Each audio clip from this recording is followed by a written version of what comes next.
सब सुन लो मिलकर बात यही रहे, जच्चा बच्चा कैसे सही, कैसे सही, कैसे सही।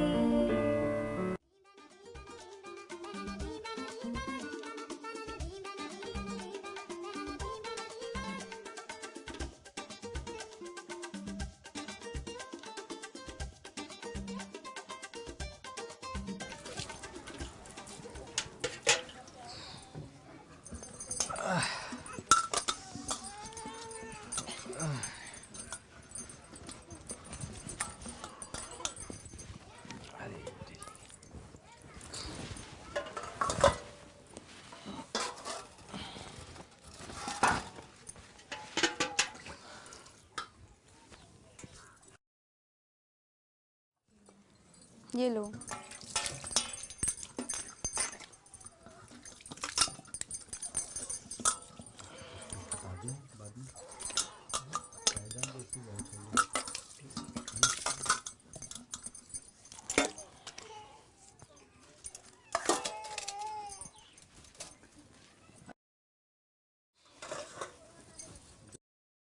आज बहुत थक गया हूँ। अरे वाह, भूख भी बहुत तेज से लगी है। अभी ला रहे हैं खाना। अरे अरे लल्ला लो, रो रहे हो? ओहो, ये ले खाना।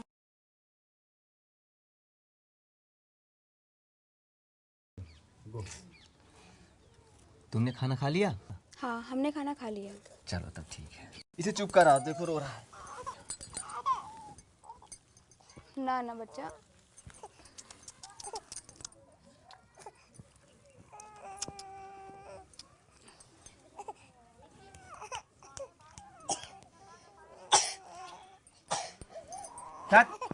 जब देखो तब ये खांसता रहता है, चैन से खाना भी नसीब नहीं।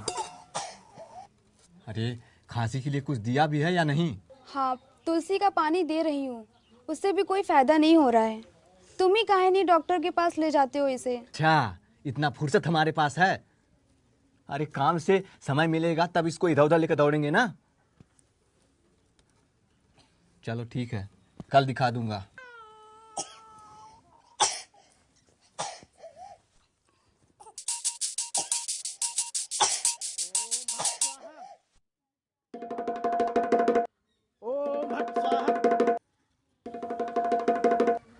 ओम भट स्वाहा। बाबा बहुत परेशान है। क्या हुआ है बच्चे को? इसको कई दिनों से बुखार है, छूट ही नहीं रहा। सब ठीक होगा, सब ठीक होगा, बाबा के शरण में सब ठीक होगा।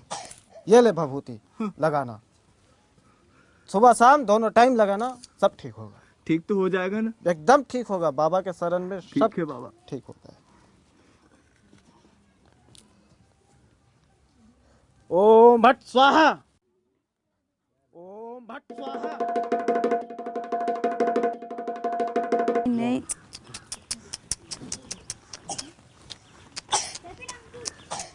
क्या हुआ? अब क्या हुआ? अभी खांसी बंद नहीं हुई? अभी तक इसकी खांसी बंद ही नहीं हुई है। ओझा की भभूति भी किसी काम ना आई। छोटू बेचारा अभी तक खांस रहा है और उसका बुखार भी कम नहीं हो रहा है। क्या करें अब? क्या करेंगे? तुम सही कह रही हो, ओझा की भभूति किसी काम का नहीं। एक काम कर सकते हैं, आज गांव में किसी वैद्य को दिखाते हैं, शायद ठीक हो जाए।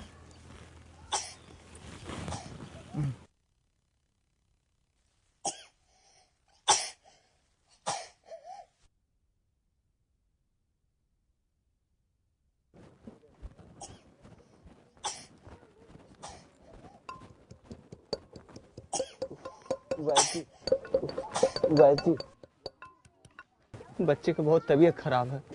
अब बैठो बैठो बैठो।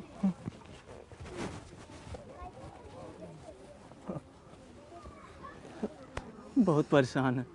क्या हुआ इस बच्चे को? कई दिनों से रोए जा रहा, पता नहीं क्या हो गया है।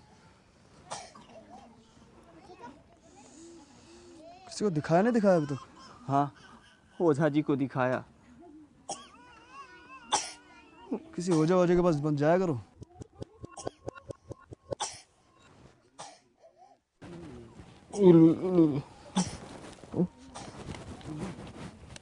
इसे 3 बार खिलाओ, सब सही हो जाएगा, है ना?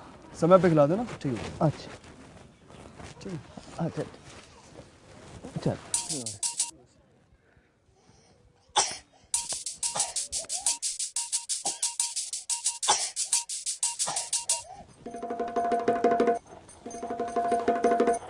अरे राम,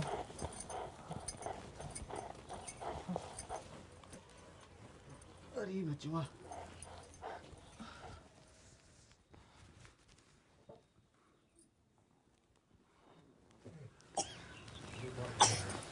छोटू की तबीयत तो पहले से और भी ख़राब होती जा रही है और इसे सांस लेने में भी काफ़ी तकलीफ़ हो रही है। कुछ भी समझ में नहीं आ रहा है क्या करें। हाँ सही कह रही हो,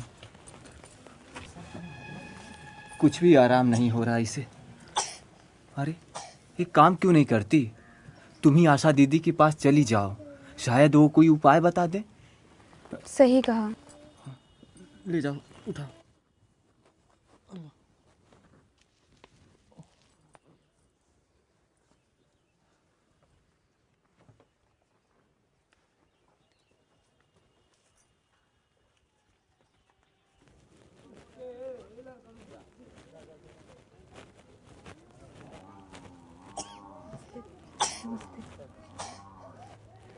आशा दीदी, आशा दीदी। हाँ आ जाओ। नमस्ते दीदी। अरे कमला, अभी मैं तुम्हारी ही तरफ आ रही थी। और बताओ कैसे आना हुआ? देखो ना दीदी, पता नहीं क्या हो गया है इसको। इसे कुछ दवा दी है या नहीं? घर की दवा भी दी, ओझा की बभूति भी दी और वैद्य को भी दिखाया, लेकिन फिर भी कोई फर्क नहीं पड़ रहा। ले आओ इसे नजदीक, इसे मैं अच्छे से देखती हूँ।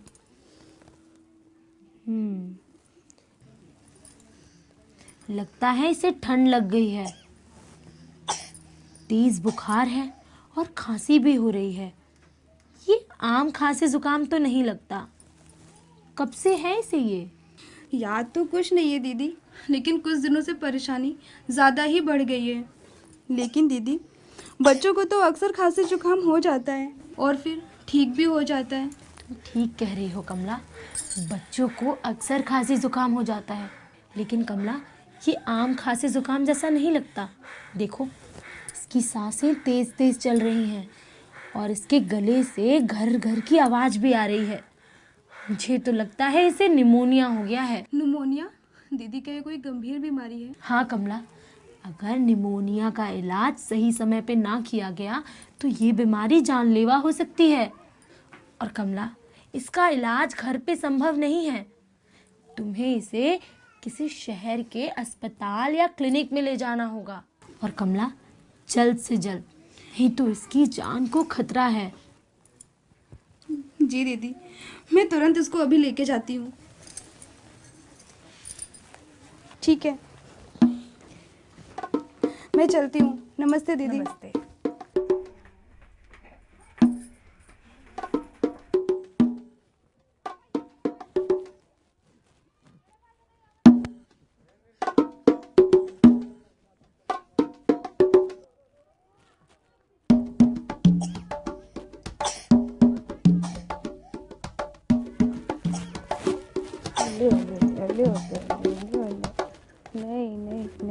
नहीं।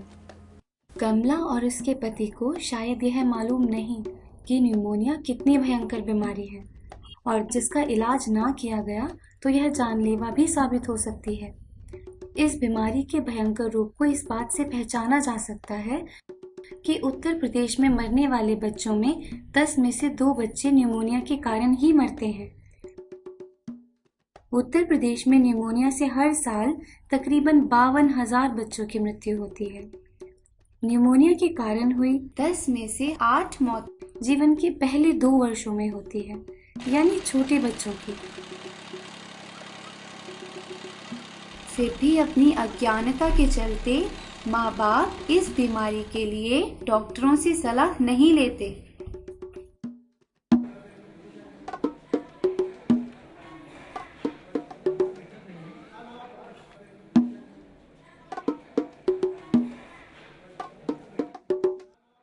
कमला,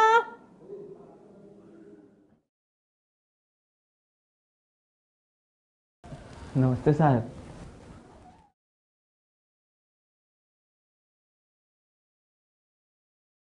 डॉक्टर साहब, बच्चे का बहुत तबीयत खराब है। क्या हुआ बच्चे को? पता नहीं क्या है साहब। दिखाइए इधर।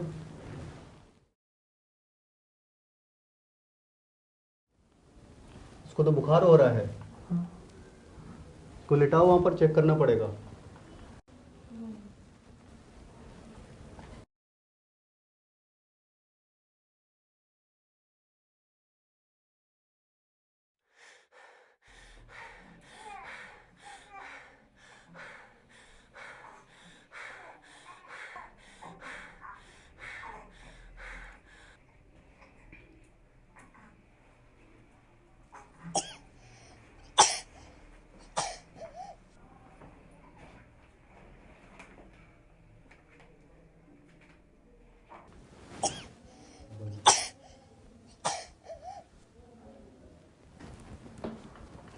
डॉक्टर साहब, बच्चे को क्या हुआ है?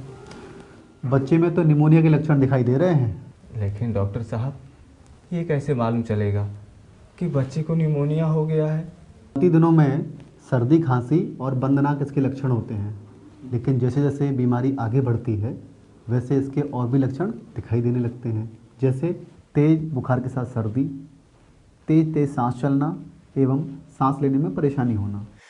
निमोनिया में बच्चे सांस बहुत जल्दी जल्दी लेते हैं। उनकी पसलियां भी जल्दी जल्दी ऊपर नीचे होती रहती हैं।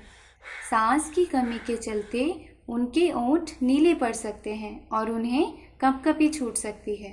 यह सारे लक्षण निमोनिया के हो सकते हैं, लेकिन अक्सर नन्हे शिशुओं में ऐसे लक्षण ढूंढ पाना कठिन हो जाता है। संभव है कि वे बेचैन रहें या फिर थके थके से लगें, मानो उनमें जान ही ना हो। तो ये तो थे लक्षण, लेकिन हम केवल लक्षणों के आधार पर ही निमोनिया होने या ना होने का ठोस निर्णय नहीं लेते। इसके साथ एक्सरे, बलगम की जांच, थूक की जांच एवं अन्य कई टेस्टों के पुख्ता सबूतों पर ही हम इस निर्णय पर पहुंचते हैं। डॉक्टर साहिब, निमोनिया के मरीजों को ठीक होने में कितना समय लग जाता है? दवाइयों का असर होने में कुछ दिनों से लेकर कुछ हफ्ते लग जाते हैं, लेकिन नियमित रूप से दवाइयों का पूरा कोर्स लेने के अलावा नियमित रूप से आराम करना भी बहुत ज़रूरी है। लेकिन यह ध्यान रहे कि दवाइयाँ अगर बीच में ही छोड़ दी तो निमोनिया फिर से हो सकता है, और वो भी पहले से भयानक रूप लेकर। जब बच्चा 6 माह से छोटा हो तो निमोनिया होने पर भी माँ किसी भी समय अपना दूध देना बंद ना करे। बड़े बच्चों को नियमित रूप से आराम के साथ पौष्टिक आहार की ज़रूरत होती है। पौष्टिक आहार उनकी श्वास की नलियों को मजबूत बनाता है, जिससे जमी बलगम को बाहर निकालने में मदद मिलती है। लेकिन आप चिंता ना करो, जो बातें बताई हैं उनका ध्यान रखो, उनका पालन करो, और ये दवाइयाँ और कुछ जांचें हैं वो करवा लो। जल्दी ही आपका बच्चा ठीक हो जाएगा। ठीक है साहब। लेकिन हाँ, अगर आपने आने में ज़रा भी देर की होती तो आपके बच्चे को बचाना मुश्किल हो जाता। लेकिन डॉक्टर साहब, बच्चा ठीक तो हो जाएगा ना? हाँ हाँ, ठीक हो जाएगा। आपका बहुत बहुत धन्यवाद। ठीक। धन्यवाद।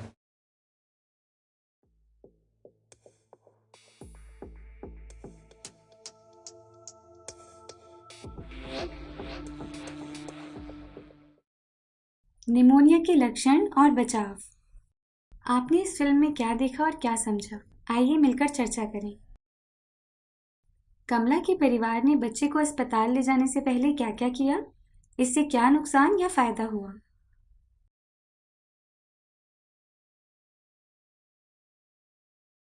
निमोनिया के क्या क्या लक्षण होते हैं?